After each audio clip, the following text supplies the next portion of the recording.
ജനിച്ച നമ്മുടെ കൂടെയുള്ള ഒരു സംഭവമാണ് അല്ലേ? പല ആൾക്കാരും ചില സമയത്ത് പറയാറുണ്ട്, ചിലപ്പോ ലോൺലിനെസ് അനുഭവിക്കാറുണ്ട്, ഒറ്റപ്പെട്ടു പോകാറുണ്ടെന്നൊക്കെ. സത്യം പറഞ്ഞാൽ നമ്മൾ അങ്ങനെ ചിന്തിക്കേണ്ട ആവശ്യമുണ്ടോ? ഒറ്റപ്പെട്ടു പോവുക എന്ന് പറയുന്ന ഒരു സംഭവം നമുക്കില്ല. കാരണം നമ്മൾ ഏറ്റവും പ്രധാനപ്പെട്ട നമ്മുടെ ഒരു പ്രോസസ്സാണ് ഈ ബ്രീത്ത് എന്ന് പറയുന്നത്. അതിലേക്ക് നമ്മൾ ഒന്ന് ചിന്തിച്ചു കഴിഞ്ഞാൽ, ഒന്ന് കോൺസെൻട്രേറ്റ് ചെയ്ത് കഴിഞ്ഞാൽ നമുക്ക് ഒരുപാട് കാര്യങ്ങളുണ്ടാവും, ഒരുപാട് നേട്ടങ്ങളുണ്ടാവും. അതിനെക്കുറിച്ച് ഒന്ന് ചെറുതായിട്ട് നമുക്കൊന്ന് നോക്കാം. ഇപ്പൊ നമ്മുടെ അവയർനെസ്സിൽ നമ്മൾ ജസ്റ്റ് ബ്രീത്ത് എന്ന് പറഞ്ഞാൽ എന്താണ്? നമ്മുടെ ബോഡിയിലെ എല്ലാ സെൽസിലും ഓക്സിജൻ സപ്ലൈ ചെയ്യുന്ന ഒരു പ്രോസസ്സ് അല്ലേ? ഓരോ കോശങ്ങളിലേക്കും ഓക്സിജൻ എത്തിക്കാം, കാർബൺ ഡൈ ഓക്സൈഡ് എമിറ്റ് ചെയ്യുക. ഇതാണ് നമ്മൾ മനസ്സിലാക്കി വെച്ചിരിക്കുന്ന ശരിക്കും ബ്രീത്ത് എന്ന് പറഞ്ഞാൽ അതൊരു സാധാരണ ഒരു പ്രോസസ്സ് എന്നാണ് നമ്മൾ വിചാരിക്കുന്നത്. പക്ഷെ ശരിക്കും ഇതിന് സയന്റിഫിക്കലായിട്ട് പറഞ്ഞാലും സ്പിരിച്വലായിട്ട് പറഞ്ഞാലും ഒരുപാട് കാര്യങ്ങൾ ഡെപ്തിലേക്ക് പോകുമ്പോൾ ഇതിനുണ്ട്. ഇപ്പോ നമ്മൾ ജസ്റ്റ് ഇപ്പോൾ ഒരു സിറ്റുവേഷൻ നമ്മൾ പോകുമ്പോൾ, നമ്മൾ ഒരു യാത്രയിൽ ഒരു ആന കുത്താൻ വരുന്നു അല്ലെ? ആന കുത്താൻ വരുമ്പോൾ നമ്മൾ അവിടെ നോക്കി നിൽക്കാറില്ലല്ലോ. എന്താ ചെയ്യുക? സ്വാഭാവികമായിട്ടും നമ്മൾ ഓടും, തിരിഞ്ഞോടും അല്ലെ? അല്ലെങ്കിൽ ഒരു പാമ്പ് പിന്നെ കൊത്താൻ വരുന്നു, അല്ലെങ്കിൽ തെരുവ് നായ കടിക്കാൻ വരുന്നു. ഇങ്ങനെയുള്ള സന്ദർഭങ്ങളിൽ നമ്മൾ ശരിക്കും നമ്മൾ റിയാക്ട് ചെയ്യുന്നുണ്ട് അല്ലെ? നമ്മൾ സഡൻ ആയിട്ടാണ് റിയാക്ട് ചെയ്യുന്നത്. ആ റിയാക്ഷൻ വരുന്നതെന്ന് പറഞ്ഞാൽ നമ്മുടെ സിമ്പതറ്റിക് നെർവസ് സിസ്റ്റം വർക്ക് ചെയ്യുന്നതുകൊണ്ടാണ്. നമ്മുടെ ബോഡിയിലുള്ള സിമ്പതറ്റിക് നെർവസ് സിസ്റ്റം വർക്ക് ചെയ്യുന്നതുകൊണ്ടാണ്. അവിടെ നമ്മളൊരു കാര്യം ശ്രദ്ധിക്കേണ്ടത്, ഈ ഫ്ലൈറ്റ് ഓർ ഫൈറ്റ്, ഒന്നുകിൽ നമ്മൾ അവിടുന്ന് രക്ഷപ്പെടുക അല്ലെങ്കിൽ അവിടെ നമ്മൾ പൊരുതുക എന്നുള്ളതാണ് നമ്മൾ ബ്രെയിൻ നമുക്ക് നമ്മുടെ നമ്മുടെ ബോഡിയോട് കൊടുക്കുന്ന ഒരു മെസ്സേജ്.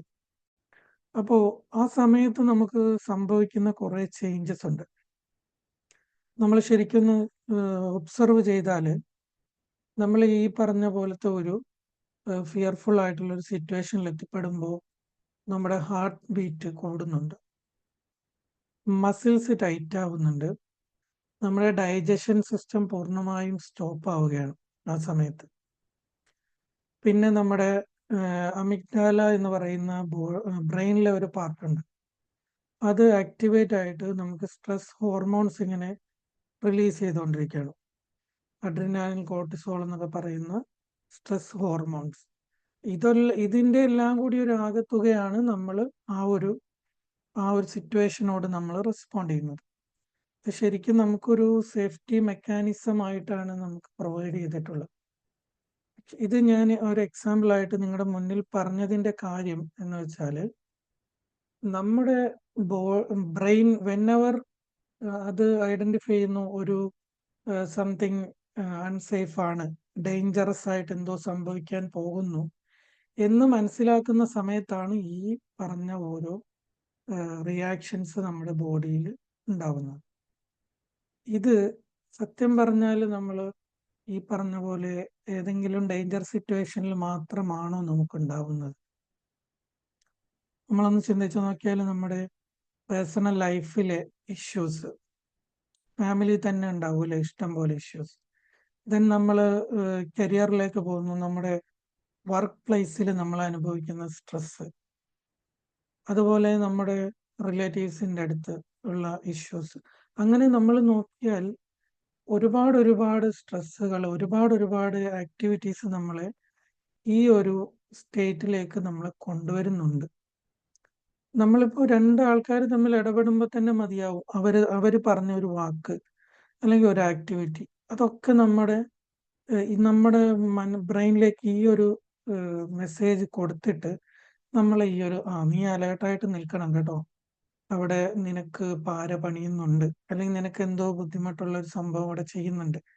അങ്ങനെ അങ്ങനെ ഈ ഒരു അൺസേഫ് ആണ്, നീ ഒന്ന് ഫൈറ്റ് ചെയ്യാൻ റെഡിയായിരിക്കണം എന്ന ഒരു മെസ്സേജ് നമുക്ക് കിട്ടും തോറും നമ്മൾ വിചാരിക്കുന്നത് ഓക്കെ നമ്മൾ അലേർട്ടായിരിക്കുന്നു എന്നാണ്. പക്ഷെ ശരിക്കും ആക്ച്വലി നമ്മൾ നമ്മുടെ ബോഡിയോട് ചെയ്യുന്ന ഏറ്റവും വലിയ ഒരു കുറ്റമായിട്ടാണ് അത് മാറുന്നത്. കാരണം ഈ നമുക്ക് ആവശ്യമില്ലാത്ത ഈ ഹോർമോൺസ് ഒക്കെ പ്രൊഡ്യൂസ് ചെയ്യുന്നു. നമ്മുടെ സ്വാഭാവികമായി മിടിക്കേണ്ട നമ്മുടെ ഹൃദയം വളരെ ഹൈ പൾസ് റേറ്റിൽ ഇടിക്കുന്നു. അങ്ങനെ അങ്ങനെ നമുക്ക് ഒരുപാട് സ്ട്രെയിൻഫുൾ ആയിട്ടുള്ള ഒരു അവസ്ഥയാണ് നമുക്ക് നേരിടേണ്ടി വരുന്നത്. അപ്പൊ ഇത് കുറെ കാലം തുടർച്ചയായിട്ട് ഇങ്ങനെ നീണ്ടു നിൽക്കുമ്പോൾ പല പല ഹെൽത്ത് ഇഷ്യൂസ്, നമുക്ക് പരിഹരിക്കാൻ കഴിയാത്ത രീതിയിലുള്ള പല പല ഇഷ്യൂസിലേക്ക് നമ്മൾ പോകാറുണ്ട്. അപ്പോ ഈ പറഞ്ഞു വന്നത്, നമ്മൾ ഇങ്ങനെ ഈ സ്ട്രെസ് അനുഭവിക്കുന്ന ഈ പറഞ്ഞ ഒരു സേഫ് അല്ലാത്ത ഫീൽ നമുക്ക് ബ്രെയിൻ കൊടുക്കുമ്പോൾ നമുക്ക് ഇത്രയധികം ബുദ്ധിമുട്ടുകൾ സംഭവിക്കുന്നു. അപ്പൊ അതിന്റെ എല്ലാം ബേസിക് അടിസ്ഥാനം തുടങ്ങുന്നത് നമ്മുടെ ബ്രീത്തിലാണ്, അല്ലെ? നേരത്തെ പറഞ്ഞ നമ്മുടെ ഡേഞ്ചറായ സിറ്റുവേഷനിൽ നമ്മൾ ഒരിക്കലും ഇങ്ങനെ കാമായിട്ട് ഒരു റിതമാറ്റിക് ആയിട്ട് നമ്മൾ എപ്പോഴെങ്കിലും ബ്രീത്ത് ചെയ്തിട്ടുണ്ടോ? ഇല്ല. അപ്പം വളരെ ഫാസ്റ്റ് ആയിരിക്കും നമ്മുടെ ബ്രീത്ത്, കാരണം ഓടണം അല്ലെങ്കിൽ പ്രതികരിക്കണം. ആ സമയത്ത് നമ്മളിങ്ങനെ വളരെ പീസ്ഫുൾ ആയിട്ട് ഉള്ള ബ്രീത്ത് അല്ല നമുക്ക്. നമ്മൾ ശ്രദ്ധിച്ച് നോക്കിയാൽ അറിയാം, വളരെ ഷാലോ ആയിരിക്കും, വളരെ ഫാസ്റ്റർ ആയിരിക്കും. അപ്പം ഇതിന്റെ ഈ ഒരു റെസ്പോൺസ് തുടങ്ങുന്നത് ഈ ബ്രീത്ത് ഫാസ്റ്റർ ആവുന്നു എന്നുള്ള കാരണത്താലാണ്. ഞാൻ ആ കണക്ട് ചെയ്യുന്ന പോയിന്റ് നിങ്ങൾക്ക് മനസ്സിലാകുന്നുണ്ടല്ലോ. അപ്പൊ നമുക്കൊരു ഡേഞ്ചർ സിറ്റുവേഷൻ വരുന്നു എന്ന് നമ്മുടെ ബോഡി ഐഡന്റിഫൈ ചെയ്യുന്നത് നമ്മുടെ ബ്രീത്ത് ഫാസ്റ്റർ ആവുന്നു എന്ന പ്രൈമറി ആയിട്ടുള്ള ഒരു ലക്ഷണത്തിൽ നിന്നാണ് മനസ്സിലാക്കുന്നത്.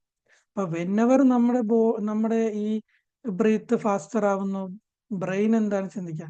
സംതിങ്, എന്തോ ഒരു ഡേഞ്ചർ സംഭവിക്കാൻ പോകുന്നു, ആള് സേഫ് അല്ല. മനസ്സിലായില്ലേ? അപ്പോൾ നമ്മൾ ഏറ്റവും അധികം ശ്രദ്ധിക്കേണ്ട ഒരു, എന്നാൽ ശ്രദ്ധിക്കാതെ പോകുന്ന ഒരു വിഷയമാണ് നമ്മുടെ ബ്രീത്ത് എന്ന് പറയുന്നത്. അപ്പോൾ ഈ ബ്രീത്ത് കാം ആക്കുമ്പോൾ ആണ് ഇതിനുള്ള നമ്മുടെ ഈ ഒരു അവസ്ഥ ശരിക്കും മാറുന്നത്. ഇപ്പൊ നമ്മൾ ആ ഒരു പൾസ് റേറ്റ് കൂടി, അല്ലെങ്കിൽ നമുക്ക് നേരത്തെ പറഞ്ഞ കുറെ ലക്ഷണങ്ങൾ ഉണ്ടായി, അതിൽ നിന്ന് നമ്മൾ റിക്കവർ ആകുന്നത് നമ്മുടെ ബ്രീത്ത് എപ്പോഴാണോ കാമായിട്ട് വരുന്നത് ആ സമയത്ത് മാത്രമാണ്. അപ്പൊ സയന്റിഫിക്കലി പറയുകയാണെങ്കിൽ ആ സമയത്ത് നമ്മുടെ വേഗസ് നെർവ് എന്ന് പറഞ്ഞാൽ നമുക്കറിയാം അല്ലെ, നമ്മുടെ ബ്രെയിൻ മുതൽ നമ്മുടെ വയറ് വരെ നീണ്ടു കിടക്കുന്ന ഒരു വലിയ നാഡിയാണ്. നമ്മുടെ കാംനെസ് നമ്മുടെ അതുമായിട്ട് റിലേറ്റ് ചെയ്ത് കിടക്കുന്ന ഒരു നെർവാണ് പ്രധാനപ്പെട്ട. അപ്പോൾ ഈ ബ്രീത്ത് എപ്പോഴാണോ കാം ആകുന്നത് ആ സമയത്താണ് ഈ വേഗസ് നെർവ് ആക്ടിവേറ്റ് ആയി നമ്മൾ സേഫായിട്ട് നമ്മൾ പോകാനുള്ള സിസ്റ്റം ആയ പാരാസിമ്പതറ്റിക് നെർവസ് സിസ്റ്റം ആക്ടിവേറ്റ് ആയി നമുക്ക് ഫ്രീ ആയിട്ട് മറ്റുള്ള കാര്യങ്ങളിലേക്ക് പോകാൻ കഴിയുന്നത്. അപ്പോൾ ഒരു കാര്യം നമ്മൾ മനസ്സിലാക്കേണ്ടത്, ഈ പൾസ് റേറ്റ് നമുക്ക് പുറത്തു നിന്ന് നിയന്ത്രിക്കാൻ പറ്റുമോ? നമ്മുടെ ഹാർട്ടിന്റെ ഒരു പൾസ് റേറ്റ് നമുക്ക് ഇവിടെ പുറത്ത് നിന്നിട്ട് സ്ലോ ആകൂ എന്ന് പറഞ്ഞാൽ സ്ലോ ആവില്ല. നമ്മുടെ ഡൈജഷൻ സിസ്റ്റം കംപ്ലീറ്റ് സ്റ്റോപ്പ് ആവുമെന്ന് പറഞ്ഞു. ഈ ഒരു അവസ്ഥയിൽ നമുക്കത് വീണ്ടും റീസ്റ്റാർട്ട് ചെയ്യുമെന്ന് ഇവിടെ നിന്ന് നമുക്ക് പറയാൻ പറ്റില്ല.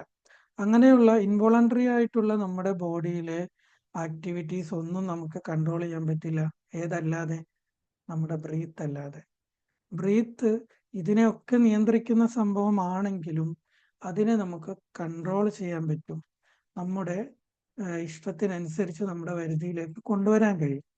അപ്പൊ അത് ശ്രദ്ധിക്കുക എന്നുള്ളത് നമ്മുടെ ഈ പറഞ്ഞ എല്ലാ സിറ്റുവേഷൻസും ഓക്കെ ആക്കി നമ്മളെ വളരെ ഒരു ഫ്ലോയിൽ മൂവ് ചെയ്യാൻ നമ്മളെ സഹായിക്കുന്ന ഒരു സംഭവമാണ് ഈ ബ്രീത്ത്. ഇപ്പൊ നമ്മൾ സയന്റിഫിക്കലി കുറെ കാര്യങ്ങൾ, ബയോളജിക്കലി ഉള്ള സിസ്റ്റംസ് നമ്മൾ കുറച്ച് ഡിസ്കസ് ചെയ്തു. ഇനി നമ്മൾ ശ്രദ്ധിക്കാതെ പോകുന്ന ഒരു സംഭവമാണ് ബ്രീത്തിന്റെ സ്പിരിച്വൽ ആയിട്ടുള്ള ഒരു റലമുണ്ട്. ഈ ബ്രീത്ത് എന്ന് പറയുന്നത് ഒരിക്കലും ഒരു ജസ്റ്റ് ഒരു പ്രോസസ് അല്ല എന്ന് നമ്മൾ മനസ്സിലാക്കണം. നമ്മൾ ആരെങ്കിലും ശ്രദ്ധിച്ചിട്ടുണ്ടോ, ഈ ബ്രീത്തിന്റെ ഇടക്ക് ഇൻഹലേഷന്റെയും എക്സലേഷന്റെയും ഇടക്കൊരു ഒരു ചെറിയ ഒരു പോയിന്റ് ഉണ്ട്, ഒരു ഒരു സ്റ്റേറ്റ് ഉണ്ട്. നമ്മൾ ആ ഒരു ബ്രീത്ത് എടുത്ത് നോക്കുമ്പോൾ നമുക്ക് മനസ്സിലാവും. ഒരു ചെറിയ സ്റ്റേറ്റ്, ബ്രീത്ത് ഇൻഹേൽ ചെയ്യുന്നു, എക്സേൽ ചെയ്യുന്നു, അതിൻ്റെ ഇടക്ക് ഒരു വളരെ ചെറിയ ഒരു പോയിന്റ് ഉണ്ട്. അതിനെ നമ്മൾ പറയുന്നത് കോൺഷ്യസ്നെസ് എന്നാണ്. അതാണ് ശരിക്കും നമ്മുടെ പ്യുവർ കോൺഷ്യസ്നെസ്. ആ ഒരു സ്റ്റേറ്റിൽ നമുക്ക് ഭയങ്കര ക്ലാരിറ്റി ആയിരിക്കും. ആ ഒരു സ്റ്റേറ്റിൽ നമുക്ക് ഈഗോ ഇല്ല, ബ്ലെയിമിംഗ് ഇല്ല, കംപ്ലൈൻസ് ഇല്ല, ക്രിറ്റിസൈസ് ഇല്ല, അറ്റാച്ച്മെന്റ് ഓർ അഡിക്ഷൻ ഇല്ല, കമ്പാരിസൺ ഇല്ല, ഹെയ്റ്റ് ആൻഡ് ജലസി ഇല്ല, ഒന്നുമില്ല. മൈൻഡ് നത്തിങ്നെസ് എന്ന് പറയുന്ന ഒരു സ്റ്റേറ്റ് അനുഭവിക്കുന്ന ഒരു അവസ്ഥ. ഈ ബ്രത്ത് എന്ന് പറഞ്ഞാൽ ശരിക്കും ഒരു ബ്രിഡ്ജാണല്ലോ അല്ലെ? മൈൻഡ്, ബോഡി, സോൾ, ഇത് മൂന്നും കണക്ട് ചെയ്യുന്ന ഒരു ബ്രിഡ്ജാണ് ഈ ബ്രത്ത് എന്ന് പറയുന്നത്. കാരണം നമ്മൾ ആദ്യത്തെ ശ്വാസം നമ്മൾ വലിച്ചു, അതിനുശേഷം നമ്മൾ അവസാനമായിട്ട് നമ്മളിൽ നിന്ന് പോകുന്ന കാര്യവും ശ്വാസമാണ്. ദെൻ ഈ ശ്വാസം നഷ്ടപ്പെട്ട് കഴിഞ്ഞാൽ പിന്നെ നമ്മളെ ഒരിക്കലും നമ്മൾ എന്ന് പറയില്ല, നമ്മുടെ പേരല്ല പറയുന്നത് അല്ലേ? അതിനെ പിന്നെ ഡെഡ് ബോഡി എന്നാണ് വിളിക്കാറുള്ളത്. അപ്പോ അത്രയധികം ഈ ബോഡി, മൈൻഡ്, സോള് ഈ കമ്പൈൻ ചെയ്ത് കൊണ്ട് നടന്ന ഒരു പ്രധാനപ്പെട്ട സംഭവമാണ് ഈ ബ്രെത്ത് എന്ന് പറയുന്നത്. അപ്പൊ അതിലേക്ക് നമ്മൾ കോൺസെൻട്രേറ്റ് ചെയ്യുമ്പോൾ അതിൻ്റെ ഇടക്കുള്ള ആ ഒരു പാർട്ടുണ്ട്. അത് സ്പിരിച്വൽ ആണ്. നമുക്ക് പെട്ടെന്ന് നമുക്ക് ഗ്രാസ്പ് ചെയ്യാൻ പറ്റണമെന്നില്ല. നമ്മൾ പലതവണ പ്രാക്ടീസ് ചെയ്യുമ്പോൾ നമ്മൾ ഫ്രസ്ട്രേറ്റഡ് ആണ്, നമ്മൾ ഓക്കെ അല്ല എന്ന് തോന്നുന്ന സമയത്ത് നമ്മൾ ഒറ്റയ്ക്ക് ഒരു സിറ്റുവേഷനിൽ നമ്മൾ ഇരുന്നിട്ട് നമ്മൾ വേറെ കൂടുതലൊന്നും ചിന്തിക്കേണ്ട, നമ്മുടെ ബ്രത്തിലേക്ക് മാത്രം ഫോക്കസ് ചെയ്താൽ മതി. നമ്മുടെ ശ്വാസം എടുക്കുന്നു, അത് നമ്മുടെ ശരീരത്തിന്റെ ഉള്ളിലേക്ക് ഒരു നല്ലൊരു തണുപ്പ് കൊണ്ട് തരുന്നു. നമ്മളെ ബോഡിയിലെ ഈച്ച് ആൻഡ് എവരി സെൽസിലേക്കും ഓക്സിജൻ അത് പ്രൊവൈഡ് ചെയ്യുന്നു. ദെൻ ബോഡിയിൽ നിന്നും കാർബൺ ഡൈ ഓക്സൈഡ് ആയിട്ട് നമ്മുടെ എക്സലേഷൻ നടക്കുന്നു. ആ സമയത്ത് ഒരു ചെറിയ ചൂട് നമുക്ക് ഫീൽ ചെയ്യാൻ പറ്റും. അങ്ങനെ നമ്മൾ ആ ബോഡി മാറ്റങ്ങൾ, ഈ ബ്രത്ത് നമ്മുടെ ശരീരത്തിലേക്ക് കയറുകയും ഇറങ്ങുകയും ചെയ്യുമ്പോൾ ഉണ്ടാവുന്ന ആ ഒരു മാറ്റം മാത്രം ശ്രദ്ധിച്ചാൽ നമ്മൾ അതുവരെ ഉണ്ടായിരുന്ന എല്ലാ സ്ട്രെസ്സിൽ നിന്നും, എല്ലാ പ്രശ്നങ്ങളിൽ നിന്നും നമ്മുടെ ബോഡി പെട്ടെന്നൊന്ന് മാറുന്നതായിട്ട് നമുക്ക് കാണാൻ കഴിയും. അത് ഈ പറഞ്ഞ സ്റ്റേറ്റ്, ഈ രണ്ടിനും ഇടയിലുള്ള ഇൻഹലേഷന്റെയും എക്സലേഷന്റെയും ഇടയിലുള്ള ആ ഒരു പാർട്ടാണ് ശരിക്കും ഇതിനകത്ത് വർക്ക് ചെയ്യുന്നത്. നമ്മൾ അതിൽ എത്രമാത്രം നമുക്ക് കോൺസെൻട്രേറ്റ് ചെയ്യാൻ കഴിയുമോ അത്രയും കാംനെസ്, അത്രയും പ്രൊഡക്ടിവിറ്റി നമുക്ക് കിട്ടും എന്നുള്ളതാണ്.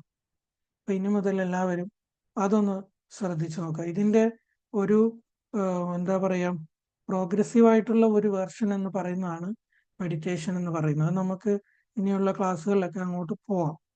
മെഡിറ്റേഷൻ എന്നതിൻ്റെ ബേസ് ശരിക്കും നമ്മുടെ ബ്രീത്ത് എന്ന് പറയുന്ന സംഭവങ്ങളാണ്. നമുക്ക് ശരിക്കും ഒരുപാട് ബ്രീത്തിങ് ടെക്നിക്സുകൾ പുരാതന കാലം മുതൽ ഉപയോഗിച്ച് വരുന്നുണ്ട്. അത് വളരെ വിശാലമായ സബ്ജക്റ്റാണ്. ജസ്റ്റ് ഒരു അവയർനെസ്സിന് വേണ്ടി നിങ്ങളിലേക്ക് ഞാൻ കുറച്ച് ഷെയർ ചെയ്യാണ്. ഒന്നാമത്തെ ഒരു ബ്രീത്തിങ് ടെക്നിക്കാണ് ബോക്സ് ബ്രീത്തിങ് എന്ന് പറയുന്നത്. ബോക്സ് ബ്രീത്തിങ് ആരെങ്കിലും കേട്ടിട്ടുണ്ടോ?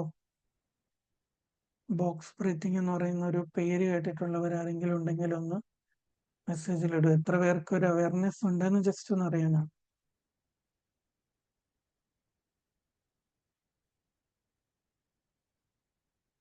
ആരും കേട്ടിട്ടില്ല? യെസ്, ഷെഫി മാം.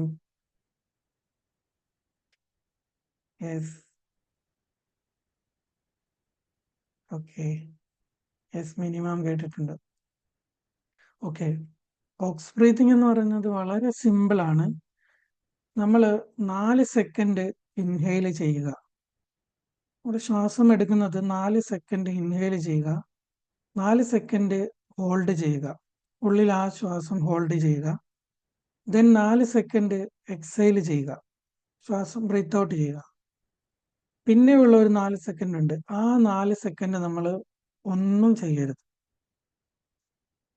മനസ്സിലായില്ലേ? സ്വാഭാവികമായിട്ടും നമ്മൾ ശ്വാസം വിട്ടു കഴിഞ്ഞാൽ അടുത്ത ശ്വാസം എടുക്കുക എന്നുള്ള ഒരു പ്രോസസ്സിലേക്ക് പോകും. പക്ഷേ നമ്മൾ ഇന്റൻഷനലി പോകരുത്. ആ 4 സെക്കൻഡ് നമ്മൾ ശ്വാസം എടുക്കുന്നുമില്ല, അകത്ത് ശ്വാസം ഇല്ല, ആ ഒരു സ്റ്റേറ്റിൽ നിൽക്കുക. അപ്പം ഇതെല്ലാം കൂടി ഒരു ബോക്സ് ആയിട്ട് മാറും. അതുകൊണ്ടാണ് ബോക്സ് ബ്രീത്തിങ് എന്ന് പറയുന്നത്. 4 സെക്കൻഡ് വെച്ചിട്ടുള്ള ഒരു 4 ബോക്സിന്റെ ഒരു പാർട്ട് പോലെ. അങ്ങനെ ഒരു ബ്രീത്തിങ് പ്രാക്ടീസ് ഉണ്ട്. അത് നമ്മൾ പെട്ടെന്ന് തന്നെ നമുക്ക് ഈ ഒരു കാംനെസ് ഫീൽ ചെയ്യാൻ വേണ്ടി വളരെ നല്ലൊരു പ്രാക്ടീസാണ്. പിന്നെ മറ്റൊരു പ്രാക്ടീസാണ് ഡെയിലി നമുക്ക് ചെയ്യാൻ പറ്റുന്നതാണ് ഓൾട്ടർനേറ്റ് നോസ്ട്രൽ ബ്രീത്തിങ് എന്ന് പറയുന്നത്. ഓൾട്ടർനേറ്റ് നോസ്ട്രൽ ബ്രീത്തിങ് അതെന്ന് വെച്ചാൽ നമ്മൾ ഇടതുവശത്തുകൂടി ശ്വാസം എടുക്കുന്നു, ദെൻ വലതുവശത്തുകൂടി എക്സേൽ ചെയ്യുന്നു, വീണ്ടും വലതുവശത്തുകൂടി നമ്മൾ ഇൻഹെയിൽ ചെയ്യുന്നു, ഇടതുവശത്തുകൂടി എക്സേൽ ചെയ്യുന്നു. അങ്ങനെ നമ്മൾ ഓരോ സൈഡും മാറി മാറി ചെയ്യുന്ന ഒരു പ്രോസസ്സാണ് ഓൾട്ടർനേറ്റീവ് നോസ്ട്രൽ. അത് നമുക്ക് കൈകൊണ്ട് തന്നെ ക്ലോസ് ചെയ്ത് പിടിച്ചിട്ട് നമുക്ക് ചെയ്യാവുന്നതാണ്. ഇങ്ങനെ മാറി മാറി ചെയ്യുമ്പോൾ അതനുസരിച്ച് നമ്മുടെ ബോഡി കാമായി വരുന്നത് നമുക്ക് അറിയാൻ കഴിയും. പിന്നെ മറ്റൊരു ടെക്നിക്കാണ് ഡയഫ്രമാറ്റിക് ബ്രീത്തിങ് എന്ന് പറയുന്നത്. നമ്മൾ സാധാരണ ബ്രീത്ത് എടുക്കുന്നത് നമ്മുടെ ലങ്സിലേക്ക് പോകുന്നു എന്നുള്ളൊരു കൺസെപ്റ്റിലാണ് അല്ലേ. ഇങ്ങനെ സാധാരണ രീതിയിൽ നമ്മൾ ശ്വാസം വലിക്കുന്നു, ദെൻ അത് ലങ്സിൽ പോകുന്നു. പക്ഷേ ഇതിനിടക്ക് ഒരു ഓർഗൻ കൂടി ഇതിൽ ശരിക്കും ആക്റ്റീവായിട്ട് വർക്ക് ചെയ്യുന്നുണ്ട്. അത് കേട്ടിട്ടുണ്ടായിരുന്നെങ്കിലും ഡയഫ്രം എന്നാണ് പറയുന്നത്. ഡയഫ്രം എന്ന് പറയുന്ന ഒരു ഇന്റേണൽ ഓർഗൻ നമ്മുടെ ഈ ലങ്സിന് താഴെയായിട്ട് നമ്മുടെ അബ്ഡോമിൻ തുടങ്ങുന്ന ആ ഭാഗത്ത് ഒരു ഓർഗൻ ഉണ്ട്. ശരിക്കും നമ്മൾ ശ്രദ്ധിച്ചാൽ അറിയാം. അപ്പോൾ ആ ഒരു ഡയഫ്രം കൂടി ഫില്ലാവുന്ന നിലത്ത് വേണം നമ്മൾ ബ്രീത്ത് എടുക്കാൻ. വേണമെങ്കിൽ നമുക്കൊരു കൈ വെച്ചിട്ട് നമ്മുടെ ചെസ്റ്റിന്റെ താഴെയായിട്ട് എന്താ പറയാ, അബ്ഡോമിൻ തുടങ്ങുന്ന ആ ഒരു പാർട്ടിൽ കൈ വെച്ചാൽ നമുക്കറിയാൻ പറ്റും. നമ്മൾ ഷാലോ ബ്രീത്ത് ആണെങ്കിൽ, നേരത്തെ പറഞ്ഞ പോലെ ഫാസ്റ്റ് ആയിട്ടുള്ള എന്താ പറയുക, ദുർബലമായിട്ടുള്ള ഒരു ബ്രീത്താണ് നമുക്കുള്ളതെങ്കിൽ ആ ഡയഫ്രമിന്റെ പാർട്ടിൽ പ്രത്യേകിച്ച് ഒരു അടയാളവും ഉണ്ടാവില്ല. പക്ഷേ നമ്മൾ ഇന്റൻഷനലി നമ്മൾ ശ്രദ്ധയോടുകൂടി വളരെ ലോങ് ആയിട്ടുള്ള ബ്രീത്ത് എടുക്കുന്ന സമയത്ത് ഈ ഡയഫ്രം ഇങ്ങനെ നിറയുന്നത്, ഈ അബ്ഡമിന്റെ ടോപ്പ് പോർഷൻ ശരിക്കും ഇങ്ങനെ നിറഞ്ഞിങ്ങനെ വീർത്ത് വരുന്നത് നമുക്ക് ഫീൽ ചെയ്യാൻ പറ്റും. അങ്ങനെ നമുക്ക് വേണമെങ്കിൽ കൈവച്ചിട്ട് നമുക്കത് ഫീൽ ചെയ്യാൻ പറ്റും. അപ്പോൾ അങ്ങനെ ചെയ്യുന്ന ഒരു ബ്രീത്തിങ് ആണ് ശരിക്കും ഡയഫ്രമാറ്റിക് ബ്രീത്തിങ് എന്ന് പറയുന്നത്. മനസ്സിലാകുന്നുണ്ടോ? ഇനി ഒരുപാട് ബ്രീത്തിങ് ടെക്നിക്സ് ഉണ്ട്. നമ്മൾ ഡീപ്പായിട്ട് നമുക്ക് കുറേ സമയം വേണ്ടി വരും ഓരോന്നും പഠിക്കാൻ. അപ്പോൾ ഞാൻ അതിലേക്കൊന്നും കടക്കുന്നില്ല. ഇങ്ങനെ ഒരു അവയർനെസ് നിങ്ങൾക്ക് തരികയാണ്. ബ്രീത്തിങ് എന്ന് പറയുന്ന ഒരുപാട് ടെക്നിക്സ് ഉണ്ട്. ഈ ഒരു ടെക്നിക്സിലൂടെ നമുക്ക് നമ്മൾ തന്നെ ശരിക്കും മാറും. നമ്മുടെ അവസ്ഥകൾ തന്നെ മാറും. പുറമേയുള്ള ഒരു കാര്യങ്ങളിലേക്ക് നമ്മൾ ശ്രദ്ധിക്കേണ്ടി വരില്ല. നമ്മളെ തന്നെ നമുക്ക് മാറ്റിയെടുക്കാൻ കഴിയും. അപ്പോൾ സമയം നമുക്ക് വളരെ കുറവാണ്. ഞാൻ ഇത്രയും പറഞ്ഞതെന്ന് വെച്ചാൽ നമ്മൾ ശ്രദ്ധിക്കാതെ പോകുന്ന ഏറ്റവും പ്രഷ്യസ് ആയിട്ടുള്ള സംഭവമാണ് നമ്മുടെ ബ്രീത്ത് എന്ന് മനസ്സിലാക്കാൻ വേണ്ടിയിട്ട്. നമുക്കറിയാമല്ലേ, നമ്മൾ രാവിലെ എഴുന്നേറ്റാൽ നമുക്ക് ഗ്രാറ്റിറ്റ്യൂഡ് പറയാനുണ്ട് അല്ലേ. ഒരുപാട് നന്ദി നമ്മൾ ഓരോ കാര്യത്തിനും പറയണം എന്ന് പറയും. പക്ഷേ ഏറ്റവും ആദ്യം നമ്മൾ നന്ദി പറയേണ്ടത് നമുക്ക് ശ്വസിക്കാൻ കഴിഞ്ഞു എന്നുള്ളതാണ്. നമ്മൾ രാവിലെ എഴുന്നേൽക്കുമ്പോൾ നമുക്ക് ശ്വസിക്കാൻ കഴിയുന്നുണ്ടോ, അതിന് മാത്രം നമ്മൾ നന്ദി പറഞ്ഞാൽ എത്രയാണ് നമ്മൾ പറയേണ്ടി വരിക. നമുക്കറിയാമല്ലേ, ഹോസ്പിറ്റലുകളിലൊക്കെ ഒരുപാട് ഹെൽത്ത് ഇഷ്യൂസ് ആയിട്ട് പോകുന്നവര് എത്രയെത്ര എക്യുപ്മെന്റ്സ് യൂസ് ചെയ്തിട്ടാണ് അവർ ഒരു ബ്രീത്ത് എടുക്കാൻ കഷ്ടപ്പെടുന്നത്. എത്രയെത്ര ലക്ഷങ്ങൾ കോടികൾ അവിടെ പേ ചെയ്തിട്ടാണ് ആ എക്യുപ്മെന്റ്സിന്റെ സഹായം അവർക്ക് കിട്ടുന്നത് അല്ലേ.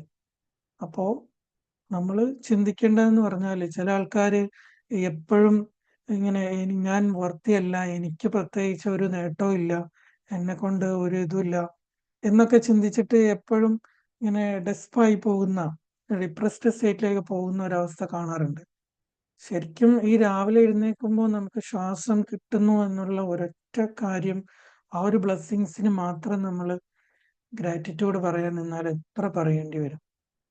സോ വൈൻഡപ്പ് ചെയ്യാണ്. ഇനിയിപ്പോൾ നിങ്ങൾക്ക് ഇതിനെക്കുറിച്ച് എന്തെങ്കിലും സംശയങ്ങളോ ഫീഡ്ബാക്കുകളോ ഒക്കെ ഉണ്ടെങ്കിൽ ഇവിടെ ഷെയർ ചെയ്യാം. ഞാൻ തൽക്കാലത്തേക്ക് വൈൻഡപ്പ് ചെയ്യാണ്. Okay, thank you. ഇവിടെ എത്തിയ എല്ലാവർക്കും മനസ്സറിഞ്ഞ് നന്ദി പറയുന്നു. ഇനി നിങ്ങളോട് ഇന്ററാക്ട് ചെയ്യണമെന്ന് വിചാരിക്കുന്നു. വെൽക്കം ചെയ്യുന്നു. മ്യൂട്ട് ചെയ്തിട്ട് പറയാം.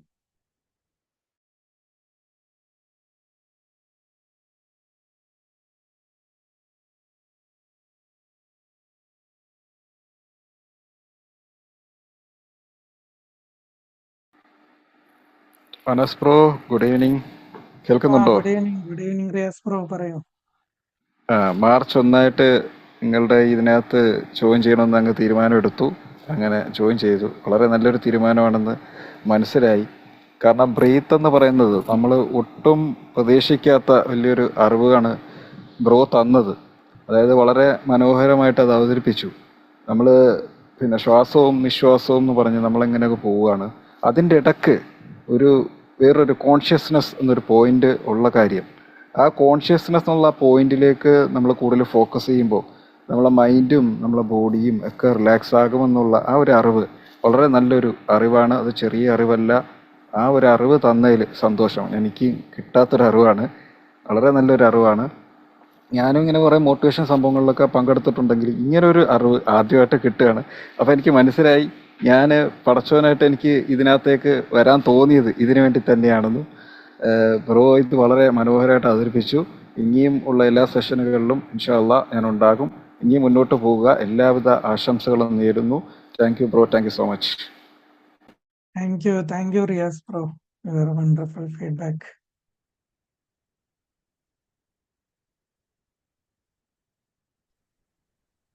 Thank you Anas sir. ഈ ഒരു നമ്മൾ ഈ ഒരു കാലത്തിൽ ഏറ്റവും കൂടുതൽ ഡിസ്കസ് ചെയ്യേണ്ട ഒരു ടോപ്പിക് തന്നെയാണല്ലോ ബ്രെത്ത് വർക്ക് എന്ന് പറയുന്നത്.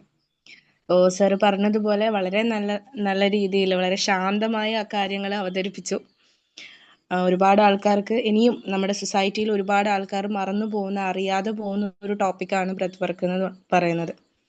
അപ്പോൾ ആസ് എ മെഡിറ്റേഷൻ പ്രാക്ടീഷണർ എന്നുള്ള രീതിയിൽ സാറിന് ഒരുപാട് ആൾക്കാരുടെ ലൈഫിൽ, കാരണം നമ്മൾ ബ്രെത്ത് റെഗുലേറ്റ് ചെയ്യുമ്പോൾ നമ്മൾ സാധാരണ മെഡിറ്റേഷനിൽ പറയുന്നൊരു വാക്കുണ്ട്, ശ്വാസത്തെ നിയന്ത്രിക്കാനായി പഠിക്കുന്ന ഒരാൾക്ക് ജീവിതത്തെ, തൻ്റെ ആത്മാവിനെ തന്നെ നിയന്ത്രിക്കാൻ സാധിക്കുന്നുള്ളത്. അപ്പോൾ അതിൻ്റെ പാഠങ്ങൾ, അതിൻ്റെ അനുഭവങ്ങൾ എല്ലാവർക്കും കിട്ടട്ടെ. അതിന് സാറിൻ്റെ ഉള്ളിലൂടെ ആ പ്രകാശം എല്ലാവരിലേക്ക് എത്തട്ടെ എന്ന് ആത്മാർത്ഥമായിട്ട് ആഗ്രഹിക്കുകയും പ്രാർത്ഥിക്കുകയും ചെയ്യാണ്. ഒരുപാട് സന്തോഷം. Thank you sir. Thank you so much Sefi മാം.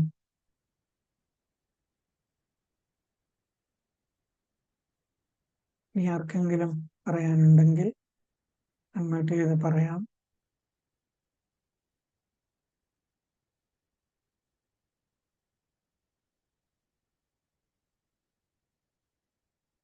നമ്മളിന്ന് പഠിച്ച ഈ പറഞ്ഞ ഏതെങ്കിലും ബ്രെത്ത് വർക്കിലൊക്കെ ഡൗട്ട്സ് ഉണ്ടെങ്കിൽ നമുക്ക് ചോദിക്കാം, ഗ്രൂപ്പിൽ ചോദിക്കാം.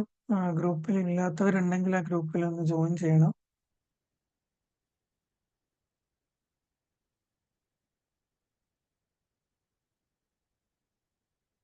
ആർക്കെങ്കിലും എന്തെങ്കിലും ഈ വിഷയത്തിൽ ഡൗട്ടുകൾ ചോദിക്കാനുണ്ടോ, അല്ലെങ്കിൽ എന്തെങ്കിലും പറയാനുണ്ടെങ്കിൽ പറയാം.